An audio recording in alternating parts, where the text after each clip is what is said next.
اللہ تعالیٰ نے قرآن حکیم میں ارشاد فرمایا کہ افحسبتم انما خلقناکم عبثا وانکم الینا لا ترجعون۔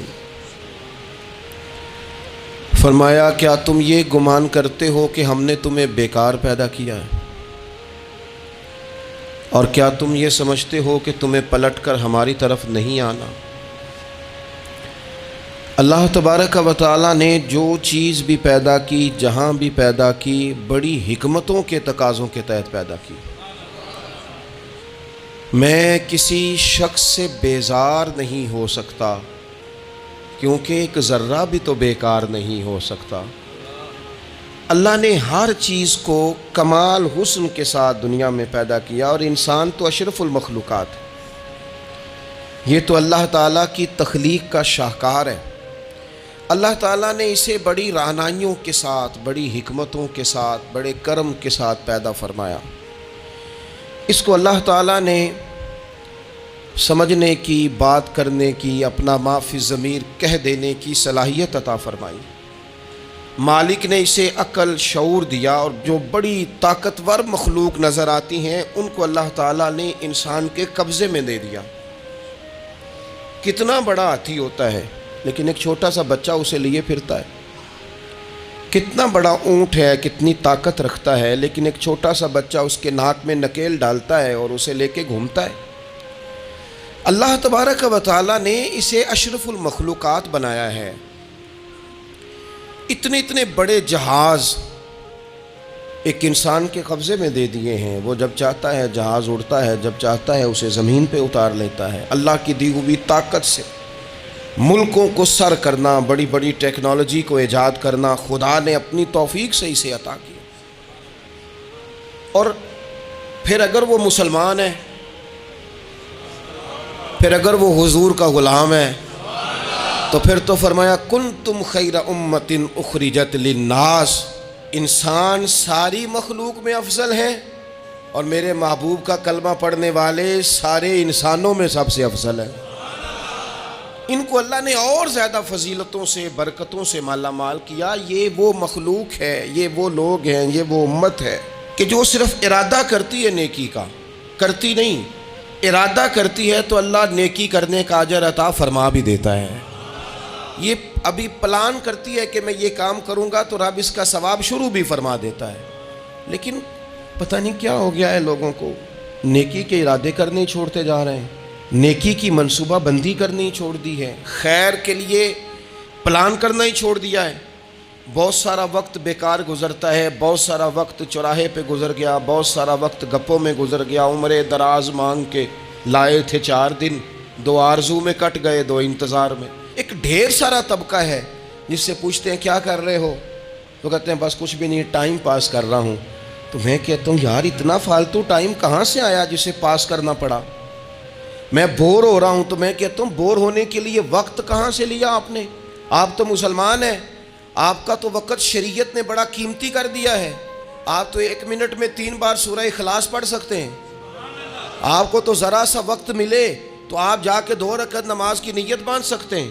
آپ کو تو تھوڑا سا وقت ملے تو آپ کے تو نبی پاک علیہ السلام نے یہاں تک ہماری تربیت کر دی، ہمارے حضور فرمانے لگے تم کانٹا اٹھا سکتے ہو نا گلی سے، تو وہی اٹھا دینا، اس پر بھی رب صدقے کا ثواب عطا کرے گا۔ تو یہاں تو کانٹوں سے بھری ہوئی گلیاں ہیں۔ میرے نبی پاک نے تو فرمایا تھا کسی مومن کو بس خوش کر دینا، وہ چاہے لمحے کے لیے ہی ہو، اس کے دل میں راحت ڈال دینا، اسے تسلی دے دینا، روتے ہوئے آنکھ آنسو پونچھ دینا، اس کو کہہ دینا میں تیرے ساتھ ہوں۔ فرمایا مومن کے دل میں تم نے خوشی داخل کر دی تو 60 سال نفل پڑھنے سے اللہ تمہیں زیادہ ثواب عطا کر دے گا۔ تو یہ فارغ بیٹھنے کا وقت کہاں سے آیا؟ یہ بور ہونے کا ٹائم کہاں سے آیا؟ ہم نے اپنے آپ کو بیکار کر لیا ہے، اور رب نے نہیں بیکار پیدا کیا، ہم نے بیکار کر لیا۔ ہم نے اپنے آپ کو زنگ لگا لیا۔ ملت کا وہ جوان جس کو چاہیے تھا کہ وہ خاندان کے 20، 50، 60 لوگوں کو لے کر چلتا، کفالت کرتا، نمائندگی کرتا، آگے بڑھ کے کہتا میں ہوں نا، گھبرانا نہ، وہ نوجوان خود دکھ سناتا ہے رو رو کے، وہ مجبوریاں سناتا ہے، وہ کچی کچی باتیں کرتا ہے، وہ کہتا ہے مجھے کالا جادو ہو گیا ہے، وہ کہتا ہے فلانے کی نظر لگ گئی ہے، وہ کہتا ہے چچا نے آگے نہیں جانے دیا، وہ کہتا ہے میں ابا جی نے صحیح تقسیم نہیں کی تو میں پیچھے رہ گیا۔ اتنی کمزور بات کرے گا اور وہ مسلمان اپنی صلاحیت کو پہچانے۔ حضرت سعدی شیرازی کے پاس ایک شخص نے بیٹھ کے اپنے دوستوں کی غلطیاں گنوانی شروع کر دی، ان میں یہ بھی غلطی ہے، یہ بھی غلطی ہے، یہ بھی غلطی ہے، یہ بھی غلطی ہے، یہ بھی غلطی ہے۔ تو حضرت سعدی ہنس پڑے، فرمانے لگے اور یاد رکھ تیرے سجن بڑے ہی برے ہیں، پر پانی بڑا بھی گندا ہو نا تو آگ بجھانے کے کام پھر بھی آ جایا کرتا ہے۔ وہ کوئی تو خوبی ان میں تلاش کر لینا، پانی بڑا بھی گدلا ہو تو آگ تو بجھاتا ہے کہ نہیں بجھاتا۔ ہمارا یہ مزاج بن گیا ہے کہ ہم اپنی صلاحیتوں سے کام ہی نہیں لیتے، ہمیں پتہ ہی نہیں ہم کیا کر سکتے ہیں۔ میرے رسول پاک صلی اللہ علیہ وسلم کا کمال یہ ہے کہ حضور نہ انسان کی صلاحیتیں اجاگر کر دیتے، محبوب اجاگر کر دیتے، حضور اندر جذبہ پیدا کر دیتے۔ اس طرح کا وہ اقبال کہتے ہیں کہ تمہارا وقت کا امام وہ نہیں ہوتا جو تمہیں کہے حالات بڑے خراب ہیں، اس قوم کا کچھ بھی نہیں ہو سکتا، اس ملک کا کچھ بھی نہیں ہو سکتا، فلانا ادارہ بھی خراب ہو گیا، فلانا بندہ بھی کرپٹ ہو گیا، فلانا بھی دنیا دار ہو گیا، پیر بھی خراب ہو گئے، مولوی بھی خراب ہو گئے، سیاستدان بھی خراب ہو گئے، اور بیوروکریٹس بھی خراب ہو گئے، اور تاجر بھی خراب ہو گئے، اور فلانی برادری یہ ظلم کرتی، فلانا قبیلہ یہ ظلم کرتا ہے، فلانے شہر کے لوگ، اسی چکر میں صرف مایوسیاں پھیلانی ہیں، کبھی خیر کی بات ہی نہیں کرنی۔ لیکن اقبال کہتے ہیں کہ ہے وہ تیرے زمانے کا امام برحق جو تجھے حاضر و موجود سے بیزار کرے اور موت کی شکل میں دکھلا کے تجھے جلوہ یار زندگی تیرے لیے اور بھی دشوار کرے، وہ تیرے اندر رمق پیدا کرے۔ آج جو حاجی غار سور پہ جاتے ہیں تو یہ لوگ پانی کی بوتل ان کی بغل میں ہوتی ہے، رستے میں 3-4 جگہ بنی ہوئی ہیں، پانی پئیں، چائے پئیں، جوس پئیں، بندوبست ہے، آپ کے کھانے پینے کے لیے آپ چیزیں خرید سکتے ہیں۔ اوپر جائیں تو وہاں بھی سارا کچھ بیٹھنے کا بہترین اہتمام ہے۔ جب حضرت صدیق اکبر گئے تھے تو دن کو نہیں گئے تھے، رات کو گئے تھے، اور جناب اسماء بنت ابی بکر جب رات کو کھانا لے کے جاتی تھی تو وہاں تو دن کو آج بھی 1400 سال کے بعد بھی آبادی کوئی نہیں۔ اس وقت کیا منظر ہوگا، اور اب رستہ بن گیا، تب تو رستہ بھی نہیں تھا۔ تو حضرت اسماء کہتی ہیں میں اکیلی روٹی پکاتی تھی، پھر اسے باندھتی تھی، پھر میں یہ نہیں کہ 2-4 میرے ساتھ ساتھی چلو تو پھر غار سور پہ چلتے ہیں، لوگ تو یوں جاتے ہیں نا۔ فرماتی میں دیکھتی تھی ادھر ادھر کہ کوئی ہے تو نہیں، دیکھ تو نہیں رہا، جب کوئی نہیں ہوتا تھا تو رات کو جاتی تھی اور غار پہ کھانا دے کے آتی تھی۔ اور حضرت صدیق اکبر نے حضور کو کندھوں پہ بٹھا کے کہا تھا حضور پتھر نکیلے ہیں، ان کی نوک تیز ہے، کہیں مقدس قدموں کو تکلیف نہ دیں، اگر مہربانی کریں تو میرے کندھوں پہ نہیں بیٹھ جاتے۔ حضور حضرت صدیق اکبر کے کندھوں پہ بیٹھ گئے۔ درویش کہنے لگے پباں پار قدم نہیں جے لاؤندا تے 100 پہاڑ تے چڑھیا جاندا، او پیا جاندا جے یار نبی دا، اے اصلی دلدار نبی دا، او پیا جاندا جے یار نبی دا، اے اصلی دلدار۔ اپنے اندر جذبہ پیدا کریں، ہم کچھ کر سکتے ہیں۔ غریب ساری زندگی دکھ ہی سنائے گا کہ میں غریب ہوں، اس نے محنت کب کرنی ہے، جد و جہد کب کرنی ہے، اس نے آگے کب پڑھنا ہے، وہ کب تک یہ کام کرے گا۔ اپنی زندگی کے اندر شعور پیدا کریں اور اپنی صلاحیت سے کوئی نفع لیں۔ آپ کیا کر سکتے ہیں زندگی میں؟ میں نے کہا کچھ نہیں کر سکتے، گلی سے روڑا تو اٹھا سکتے ہیں کہ نہیں؟ کچھ انقلاب اپنے مزاج میں پیدا کریں، کچھ تبدیلی پیدا کریں۔ اس کے لیے سب سے زیادہ ضروری یہ ہے کہ ہم اپنے اندر اخلاقی تبدیلی لانے میں کامیاب ہو جائیں۔ کائنات میں ایک قوم وہ سمجھتی ہے جن کا اخلاق سنور جاتا ہے، اور جو لوگ اپنے اندر اخلاقی تبدیلی نہیں نہ لاتے، آپ دیکھیں نبی پاک علیہ السلام کا انقلاب کس طرح کا ہے۔ عرب کے لوگ سمجھتے تھے کہ معاف کرنا بزدلی ہے، صبر کرنا بزدلی ہے۔ وہ کہتے تھے یہ کیا بات ہوئی، ہمارا دشمن کیا سمجھے گا کہ بزدل ہے، انہوں نے معاف کر دیا ہے۔ وہ کہتے تھے معاف کر دیں تو کمزور پڑ جائیں گے، سامنے والا کہے گا کہ ان کے پلے کچھ نہیں، معاف کر دیا۔ اور ہمارے زمانے میں آج معاف کمزور آدمی کرتا ہے، طاقتور آدمی معاف نہیں کرتا۔ وہ جس کے پاس طاقت نہیں ہوتی وہ کہتا ہے ٹھیک ہے میں نے اللہ پہ چھوڑ دیا، حالانکہ اس نے بھی اچھا کیا، پر کمال تو یہ ہے کہ تیرے پاس ساری طاقت ہو پھر بھی تو فیصلہ اللہ پہ چھوڑے۔ اور حضرت موسیٰ کلیم اللہ علیہ السلام نے عرض کیا تھا مالک تیرے بندوں میں تیری نظر میں معزز کون ہے؟ تو رب کریم نے فرمایا میرے کلیم جس کے پاس بدلہ لینے کی طاقت ہو پھر بھی معاف کر دے وہ رب کی نظر میں بڑی عزت والا ہے۔ عرب کے لوگ سمجھتے تھے یہ بزدلی ہے کہ میں معاف کر دوں، لیکن حضور نے ان کو اخلاقی طور پہ بدل دیا، اور نبی پاک نے فرمایا معاف کرنا بزدلی نہیں، یہ تو اعلیٰ ظرفی ہے۔ تو پھر کس طرح بھلا معافی ان کو ہوئی؟ فتح مکہ کے دن حضور نے اس طرح نہیں معاف کیا کہ پہلے ہمارے ہاں بھی لوگ معاف کرتے ہیں تو ہم پتہ کس طرح معاف کرتے ہیں، پہلے ساری اس کی زیادتیاں گنواتے ہیں۔ پتہ ہے نا تو نے اس وقت کیا کہا تھا، یاد ہے نا تو بڑی ڈینگیں مارتا تھا، یاد ہے نا تو بڑی بڑکے مارتا تھا۔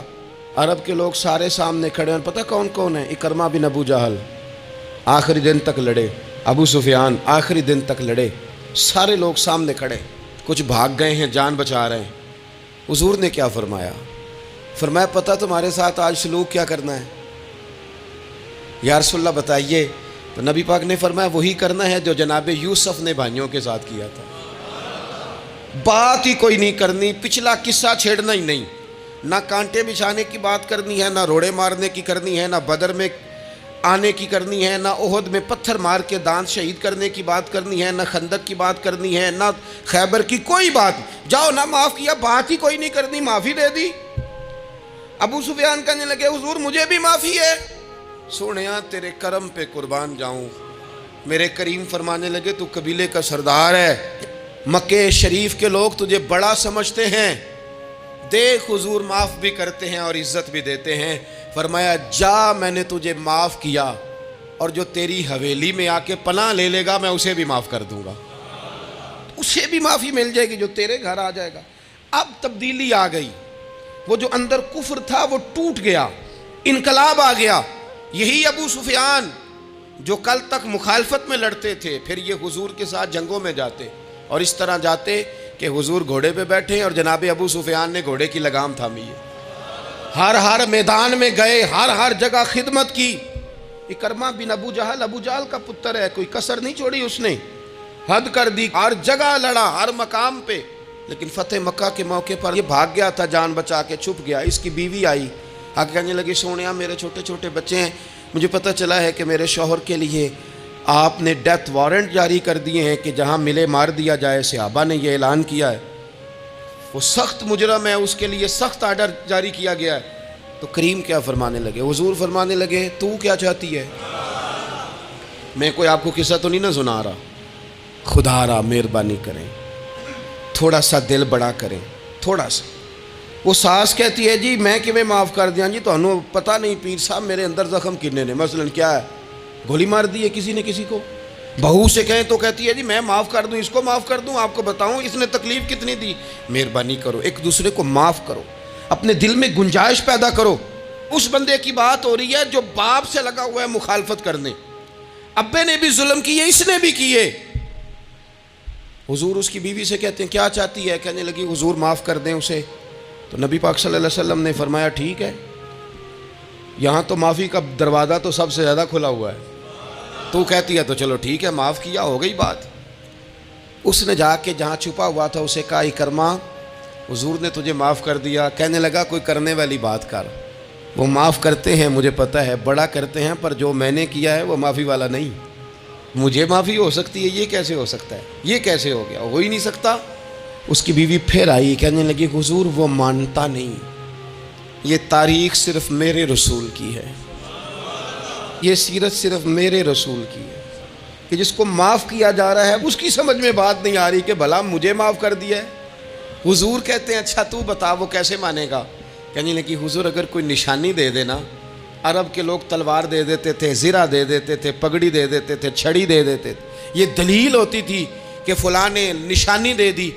اگر کوئی مل جائے نا نشانی، محبوبہ اس طرح تو کوئی نہیں کرتا جیسے آپ کرتے ہیں۔ کریم نے اپنے سر سے پگڑی اتاری اور فرمایا میری پگڑی بطور علامت کے نشانی کے لے جا، اسے کہہ دے میں نے معاف کیا۔ اب اکرمہ کو معافی ہو گئی، وہ آ رہے ہیں، یوں اخلاق بدلتے ہیں، وہ آ رہے ہیں۔ یہاں کوئی بڑا آدمی آئے نا تو پہلے اعلان ہوتا ہے فلاں بن فلاں صاحب آ رہے ہیں، اب ان کو دعوت دیتے ہیں، لیکن وہ اعلان چھوٹا کرتا ہے بڑے کے لیے۔ یہاں انوکھا باب ہے، اکرمہ کلمہ پڑھنے آ رہے ہیں، نبی پاک صحابہ سے کیا فرما رہے ہیں؟ فرمایا وہ کلمہ پڑھنے آ رہا ہے، اطاعت قبول کر کے آ رہا ہے، سر تسلیم خم کر کے آ رہا ہے، اس کے سامنے اس کے باپ کے کسی ظلم کا اظہار نہ کرنا۔ اس کے باپ نے بڑے ظلم کیے ہیں، زیادتیاں کی ہیں، ہم تذکرہ یہاں ہوتا ہے، لیکن اس کے سامنے نہ کرنا، اس کا تو ابا ہے نا، اس کا تو باپ ہے نا، کوئی بات نہ کرنا، اسے تکلیف ہوگی۔ کس کے لیے؟ صحابہ رو رہے ہیں، حضور یہ کس کے لیے تیاری کرا رہے ہو؟ وہ آ گئے، قدموں سے لگ گئے، کلمہ پڑھ لیا، کھول کے روئے، حضور میرے لیے بھی معافی ہے؟ تو کریم نے فرمایا ہاں، میں رحمت والے رب کا رحمت والا رسول ہوں، ہے نا معافی۔ اکرمہ مسلمان ہو گئے، پھر تلوار کو صاف کر کے کہنے لگے سونیا پہلے یہ اسلام کی مخالفت میں لڑتی تھی، اب حمایت میں لڑے گی، مجھے بتائیں۔ ایک ایک گلی اکرمہ گئے اسلام کی حمایت میں تلوار لے کے، ایک ایک گلی۔ اور آپ پچھلے جہاد میں بھی گئے تھے، اس جہاد میں نہ جائیں تو کہنے لگے کفارہ نہیں ادا کرنا، پچھلے داغ نہیں صاف کرنے، میں جاؤں گا، گلی گلی جاؤں گا، نگر نگر جاؤں گا، جھنڈا لے کے جاؤں گا، میں بتاؤں گا کہ جب کوئی مدینے والے کے پاس آئے تو رب دل بدل دیا کرتا ہے۔ انقلاب آتے ہیں، عادتیں بدلتی ہیں، طبیعتوں میں تغیر آتا ہے، کون کہتا ہے نہیں آتا؟ میں جاؤں گا۔ حمص میں حضرت عمر کے زمانے تک اکرمہ لڑے، سالوں میدان میں رہے اسلام کی حمایت میں، اور پھر حمص کے میدان میں حضرت عمر کے دور میں لڑتے ہوئے شہادت کی موت اللہ نے انہیں عطا فرمائی۔ یہ آپ دیکھیں حضرت خالد بن ولید کون ہے؟ کہنے لگے حضور میں تو بڑی شدت سے اسلام کے خلاف لڑتا تھا، میری غلطیاں بھی معاف ہو جائیں گی؟ تو حضور فرمانے لگے اسلام پچھلے سارے معاف کرا دیا کرتا ہے، نئی زندگی کا آغاز ہو جاتا ہے، نئی زندگی کا آغاز ہوتا ہے۔ حضور نے فرمایا جو رمضان میں عبادت کر لے نا، ایمان کے ساتھ رمضان میں عبادت کر لے، اللہ اس کے پچھلے سارے ہی معاف فرما دیتا ہے۔ اب وہ نئی زندگی کا آغاز کرے۔ جس نے شب قدر پہ رو رو کے توبہ کی ہے، وہ رمضان کے بعد کرپشن چھوڑ دے، جھوٹ چھوڑ دے، بددیانتی چھوڑ دے، دل دکھانا چھوڑ دے۔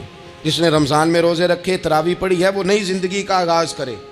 خدا کی رحمت سے گناہ معاف ہو گئے، اب وہ آگے بڑھے۔ نبی پاک علیہ السلام نے فرمایا جو اللہ کے گھر کا حج کار آیا وہ اس طرح ہے جس طرح آج ماں کے پیٹ سے پیدا ہوا ہے۔ اب نئی زندگی کا آغاز کرے، اب وہ اپنی عادات میں تبدیلی لائے، اب وہ بدل جائے۔ میں کس درد سے یہ بات آپ سے کروں کہ 50 لاکھ مسلمان ہر سال حج کرتا ہے، اگر 25 لاکھ کا کردار بھی ٹھیک ہو جائے تو سال کا 25 لاکھ با کردار مسلمان اگر دنیا کو دیا جائے تو بتائیے امت مسلمہ کا سر کتنا اونچا ہوگا۔ لیکن ہمارا حال وہی ہے کہ حج بھی کیتی جاندے ہو تے لہو بھی پیتی جاندے ہو، کھو کے مال یتیماں دا تے بھیج مسیتی جاندے ہو، پھٹ دلاں دے سیندے نہیں تے ٹوپیاں سیتی جاندے ہو، نفس تے چھری پھیر دے نہیں دمبے کیتی جاندے ہو، فرض پلائی بیٹھے ہو، نفلاں نیتی جاندے ہو، او دسو تے سی بلے شانو ایک ہی کیتی جاندے ہو۔ بات وہی ہے کہ کعبے گئے، مدینے گئے، کربلا گئے، جیسے گئے تھے گھوم پھر کے ویسے ہی آ گئے۔ کچھ تبدیلیاں اپنے مزاج میں لائیں، اپنی عادات میں لائیں۔ حضرت خالد بن ولید نے کہا حضور سارے گناہ معاف ہو گئے؟ فرمایا ہو گئے۔ حضرت خالد بن ولید نے پھر اپنی تلوار تھامی اور جناب خالد بن ولید پھر اس طرح میدانوں میں نکلے کہ نبی پاک نے فرمایا اب یہ خالد نہیں، یہ تو سیف اللہ ہے، یہ تو اللہ کی تلوار بن گیا ہے۔ اس جذبے سے، شوق سے اپنے مزاج کو تبدیل کر کے اس طرح میدان میں آئے، فرمایا اب یہ اللہ کی تلوار ہے۔ پورا وجود زخمی کرایا اور ساری زندگی اسلام کی حمایت میں تلوار چلائی۔ ہم بدل سکتے ہیں، تبدیلی آ سکتی ہے، ہمیں بدل جانا چاہیے۔ بہلول دانا سے کہا تھا ہارون رشید نے کہ مجھے کوئی نصیحت کر دے، میں بادشاہ ہوں، سخت دل ہو جاتا ہے کئی دفعہ۔ تو حضرت بہلول دانا کہنے لگے میں کیا نصیحت کروں، آپ کا باپ کہاں ہے؟ کہنے لگے قبرستان میں۔ کہا ایک بڑا بھائی بھی تھا، بڑا پیار کرتا ہے، سنا آپ سے، کہاں ہے؟ کہا قبرستان میں۔ تو کہا وہ ایک چچا زاد بھی آپ کے ساتھ میں نے دیکھا ہے، کہا وہ بھی قبرستان میں۔ یاد کرانا شروع کیا حضرت بہلول نے، فرمایا وہ ننہال والے، ددہال والے، وہ ماموں، وہ چاچو کا سب قبروں میں۔ آخری جملہ کہا، فرمایا تیرا ایک پتر بھی تھا، چڑھتی جوانی تھی، قد اونچا تھا، رنگ گورا تھا۔ ہارون رشید رو پڑے، کہنے لگے حضور وہ بھی قبرستان میں۔ تو فرمایا جس نے اتنے جنازے پڑھے ہوں اسے میں نصیحت کروں؟ تیرا کیا خیال ہے، تو نے نہیں جانا؟ یارو ہم نے اپنے کئی کلاس فیلوں کے جنازے پڑھے ہیں، بڑا پیار تھا میرا اپنی دادی کے ساتھ، تو 97 میں وہ انتقال کر گئیں، دادا ابو چلے گئے، اماں جی چلی گئیں، ابا جی چلے گئے، نانا چلے گئے، پھپھا چلے گئے، دوست چلے گئے، یہاں پچھلے سال کئی سنگی تھے، اس سال نظر نہیں آتے، رخصت ہو گئے۔ او سنگیو، یہ تو ساری تیاری ہے، ہم نے بدلنا کب ہے؟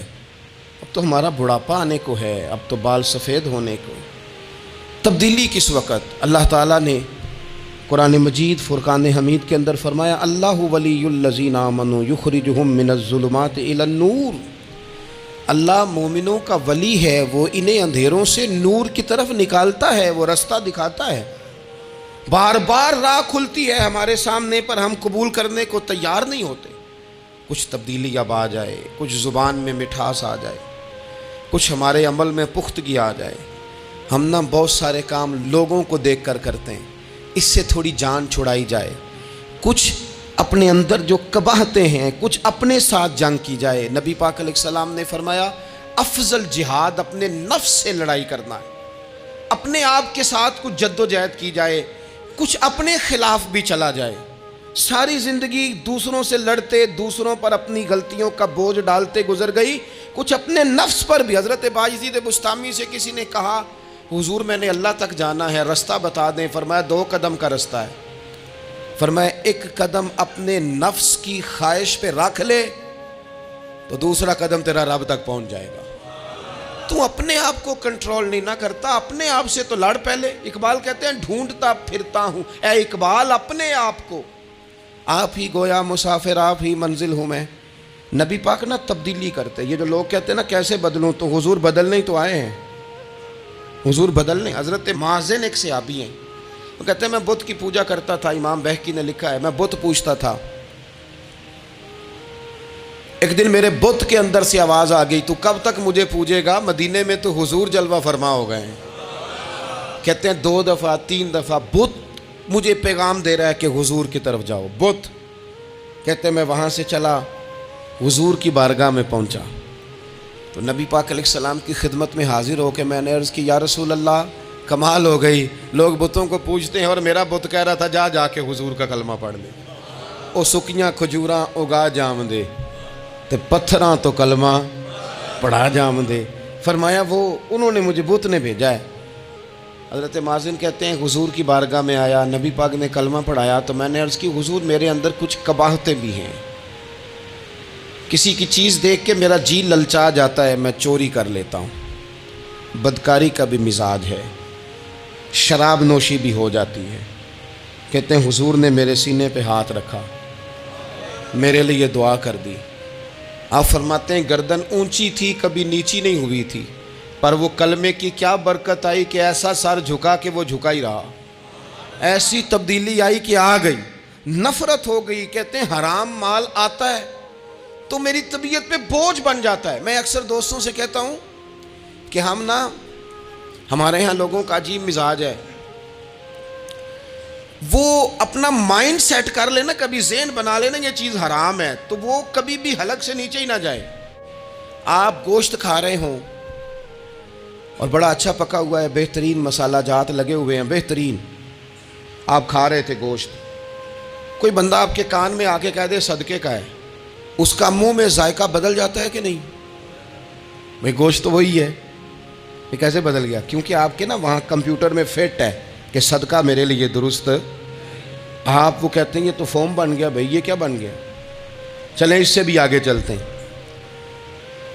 آپ کھا رہے تھے گوشت اور بڑا لطف آ رہا تھا تو کسی نے کہہ دیا کہ یہ تو جانور ٹھیک ہی نہیں تھا، بیمار تھا یا حرام تھا، ذبح ہی نہیں کیا تھا، صحیح طور پر ایسے ہی اس کو پکا دیا، مر گیا تھا۔ تو اب تو یہ حال ہوتا ہے کہ الٹیاں شروع ہو جاتی ہیں۔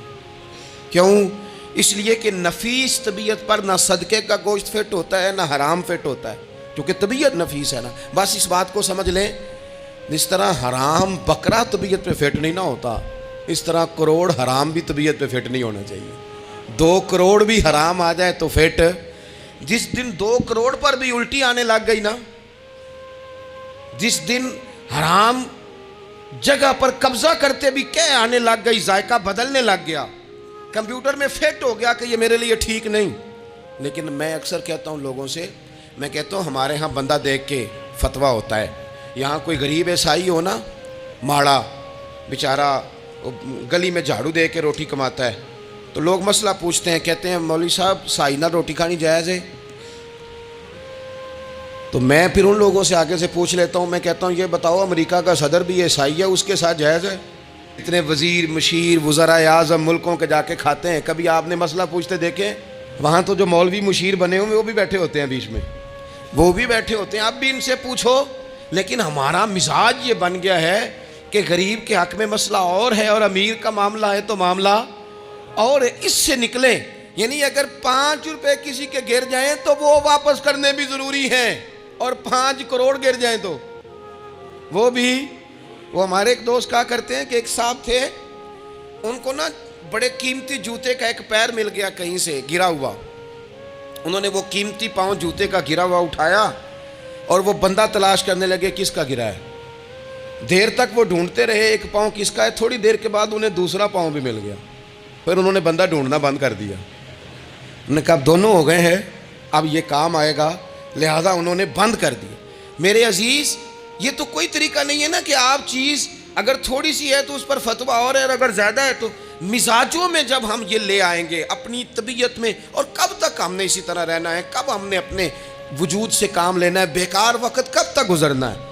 کتنے رمضان آئے گزر گئے، کتنے عمرے آئے گزر گئے، کتنی ہم نے دیکھا کہ بس بیمار ہو گئے ہیں، ٹھیک ہو جائیں گے تو پھر اس کے بعد ہم نے کوئی نماز نہیں چھوڑنی، لیکن ٹھیک ہوئے تو بھول گئے، نئی سے نئی بات شروع ہو گئی۔ ہم نے کتنی دفعہ کہا کہ آج کے بعد تبدیلی، لیکن کیوں نہیں تبدیل ہوتے؟ حضرت فضالہ بن عمیر ایک صحابی ہیں، کہتے ہیں میں عورتوں کا معاذ اللہ بڑا رسیہ تھا۔ ابو جہل نے جب اعلان کیا نا جو حضور کو شہید کرے گا تو اسے 100 سرخ اونٹ دیے جائیں گے، تو کہتے ہیں میں خنجر بغل میں دبا کے نا تو طواف کعبہ کرنے چلا گیا، طواف کعبہ۔ کہتے وہاں جب میں پہنچا تو میں نے دیکھا حضور بھی طواف کر رہے ہیں، تو نبی کریم نے مجھے دیکھتے ہی حضور میرے قریب آئے، اور مجھے نہیں بتانا پڑا، حضور فرمانے لگے تیرا نام فضالہ ہے؟ میں نے کہا ہاں۔ تو محبوب فرمانے لگے کیا باتیں کر رہے ہو اپنے آپ سے؟ کہتے میں دل میں سوچ رہا تھا کہ طواف کرتے میرے قریب سے گزریں گے تو خنجر مار دوں گا۔ کیا باتیں کر رہے تھے؟ فضالہ کہتے ہیں میں تو جب آیا تھا تو ایک بی بی سے مل کے آیا تھا، میں نے کہا تھا کہ میں آج بڑی رقم لے کے آؤں گا اور معاذ اللہ تیرے پاس رات گزاروں گا۔ کہتے ہیں میں تو اس سے بات کر کے آیا تھا، تو میں اب حضور سید عالم صلی اللہ علیہ وسلم نے پوچھا تو فضالہ ہے؟ میں نے کہا ہاں۔ کیا باتیں کر رہے تھے اپنے آپ سے؟ میں نے جھوٹ بولا۔ میں نے کہا جی وہ تو میں تو ذکر کر رہا تھا اپنے دل میں۔ کہتے حضور مسکرائے اور مسکرا کے فرمانے لگے چل چھوڑ، جس کام آیا تھا وہ کرتا کیوں نہیں؟ میں جو تیرے سامنے کھڑا ہوں تو کرنا، خیال آیا مسلمان نیک و بد پہچان جاتے ہیں اور آقا آدمی کے دل کی باتیں جان جاتے ہیں، کرنا وہ کام۔ تو فضالہ کہتے ہیں کہ میں کانپ گیا، میرے ہاتھ سے وہ خنجر گر گیا، حضور نے میرے سینے پہ ہاتھ پھیرا، اس طرح پھیرا کہ زندگی میں اتنا سکون کبھی نہیں ملا، اتنی ٹھنڈک کبھی نہیں ملی، اتنا قرار کبھی نہیں آیا، اس قدر زیادہ آزمائش کبھی نہیں آئی۔ میں قرار محسوس کرنے لگا۔ کہتے ہیں حضور فرمانے لگے کیا وہ وقت نہیں آیا کہ تو کلمہ پڑھ جائے؟ کہتے ہیں میں نے فوراً کہا حضور آ گیا ہے وقت، پڑھائیں مجھے کلمہ۔ کہتے ہیں نبی پاک نے کلمہ پڑھا دیا، میں مسلمان ہوا، میں واپس لوٹا تو وہی عورت بن سنور کر تیار ہو کر گلی میں کھڑی تھی۔ عادتیں بدل جاتی ہیں، شرط یہ ہے کہ ہم تھوڑی سی کوشش کریں، شرط یہ ہے کہ ہم اپنے آپ کو اللہ رسول کی بارگاہ میں پیش کریں۔ اور میرے دوستوں، میرے بزرگوں، ہمیں سب سے زیادہ تکلیف میں ہماری اپنی عادات نے ڈالا ہے، ہماری اپنی خواہشات نفس نے ہمیں زیادہ آزمائشوں میں ڈالا ہے۔ کہتے ہیں وہ عورت بن سنور کے کھڑی تھی، جب میں واپس لوٹا تو پہلے میں اس کے پیچھے بھاگتا تھا، اب میں اس کے قریب سے گزر گیا تو اس نے آواز دی تو فضالہ نہیں؟ کہتے ہیں میں چپ کر گیا، وہ پھر پیچھے دوڑی، میرا گریبان پکڑ کے کندھا پکڑ کے ہلایا تو فضالہ نہیں؟ کہتے ہیں میری جھکی ہوئی گردن، میں سر نہیں اٹھاتا، مجھے کہنے لگی تو وہ نہیں ہے جو فضالہ ہے؟ میں نے کہا ہوں میں فضالہ، پر وہ والا نہیں جو تجھے ملا کرتا تھا۔ کہا تو اب کون ہے؟ کہنے لگے میرا ٹائٹل بدل گیا ہے، میرا تعارف بدل گیا ہے، اب میں رسول کائنات کا غلام ہو گیا ہوں، اب لوگ مجھے مسلمان کہتے ہیں، اب میری نگاہوں میں جچتا نہیں کوئی، جیسے میرے محبوب ہیں ایسا نہیں کوئی۔ کہتے ہیں بدل گئی عادت، میں وہی ہوں پر میرا لہجہ، میرا مزاج ہی بدل گیا۔ حضرت جریر ابن عبداللہ کہتے ہیں میں کاروبار کرتا تھا اور مجھے بڑا سلیقہ آتا تھا کاروبار، میں سستی ترین چیز خریدنے کا ملکہ رکھتا تھا، لیکن فرماتے ہیں کہ جب میں حضور کا کلمہ پڑھنے گیا تو نبی پاک نے مجھے فرمایا میرا دین کسی کا بھلا کرنے کا نام ہے، الدین النصیحہ، خیر خی کرنا۔ فرماتے ہیں پھر میں نے نصیحت کو پلے باندھا، ایک آدمی سے گھوڑا خریدا 300 دینار کا، گھوڑے کو پکڑ کے میں نے جب تھوڑا آگے چلایا تو وہ تو بڑا نرم مزاج تھا، اسی پنجابی چاکیدہ ساؤ ہے بڑا، اور میں نے کہا یہ تو گھر میں بھی رکھا جا سکتا ہے، یہ تو 400 کا ہے۔ پھر میں نے اس پر سواری کی تو وہ سواری کے لیے ہی بڑا اچھا تھا، میں نے کہا یار تیرا جانور 600 کا ہے۔ کرتے کرتے جب میں نے اسے 1000 دینار تھمایا، 400 میں سودا ہو گیا تھا، اس نے دے دیا تھا گھوڑا یا اونٹ۔ کہتے ہیں وہ شخص میری طرف دیکھ کے حیران ہو کے کہنے لگا جریر تو پہلے بھی آتا ہے، یہ تجھے کیا ہوا؟ تو حضرت جریر کہتے ہیں میں نے اسے کہا پہلے جریر آتا تھا، اب وہ والا جریر ہے جس نے مدینے والے کا کلمہ پڑھا ہے۔ کنتم خیر امت، ان کا ٹائٹل ہے میرے پاس۔ کیا اسلام صرف نعرے لگانے کا نام ہے؟ کیا اسلام صرف دوسروں کو یہ کہنے کا نام ہے کہ تو نے مجھے کس طرح کہہ دیا کہ میں عاشق رسول نہیں؟ تو زیادہ ہے، تیرے پاس زیادہ دین ہے؟ صرف ڈٹ جانا اور زیادہ باتیں کرنے کا نام دین ہے؟ اپنے اندر ایک ایک کر کے غلطیوں کو چھوڑیں، آج کچھ عہد کریں کہ ہم نے فلاں فلاں گناہ سے جان چھڑانی، اپنے اندر کچھ تبدیلیاں لائیں، اور کسی کو بتانے کی ضرورت نہیں، ہمارا اور ہمارے رب کا معاملہ ہے۔ اکیلے میں بیٹھ کے اللہ کے حضور عہد کریں، اکیلے میں بیٹھ کے۔